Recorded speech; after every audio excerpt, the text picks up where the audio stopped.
Les connivences du pouvoir français avec les patrons des médias les plus influents de l'Hexagone font tache dans le paysage politique du pays, à quelques jours seulement du premier tour de la présidentielle. Presse écrite, télévision ou radio, force est de constater que les médias français sont entre les mains des plus grosses fortunes nationales, à l'image de Patrick Drahi, Bernard Arnault, Xavier Niel ou encore Vincent Bolloré. Des noms gravitant autour des sphères et des cercles de décision, à commencer par l'Élysée. Pour le candidat Jean Lassalle, il n'y a pas de fumée sans feu. De tenu de tous les appuis qu'il a, il ne peut pas perdre.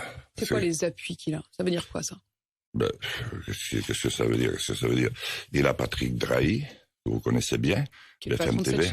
Oui. Comment vous pouvez RMC, l'Express, Libération. Il a Bernard Arnault, le Parisien, les Échos, Xavier Niel. Patrick Drahi, d'ailleurs, qui est une entreprise luxembourgeoise. Jean Lassalle.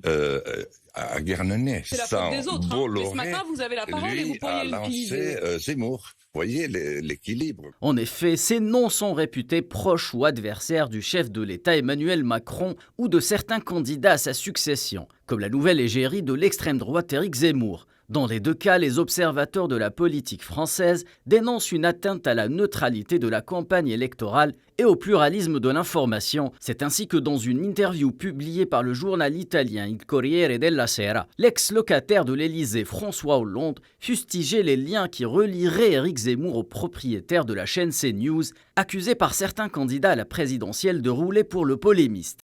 On reprochait à Silvio Berlusconi de mettre ses télés au service de sa carrière politique. Mais maintenant, il y a un groupe privé, celui de Bolloré qui a choisi Zemmour comme porte-parole de ses intérêts.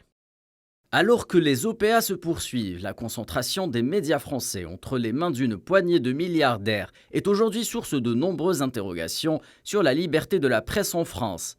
Outre le projet de fusion des chaînes TF1 et M6, ainsi que le rachat du groupe Lagardère par Vivendi, une commission d'enquête parlementaire lancée en novembre dernier se penchait sur la concentration des médias entre les mains de certaines personnalités. Celle-ci a pointé du doigt le rôle absent du régulateur et la toute-puissance de la finance sur le droit à une information libre et démocratique en France.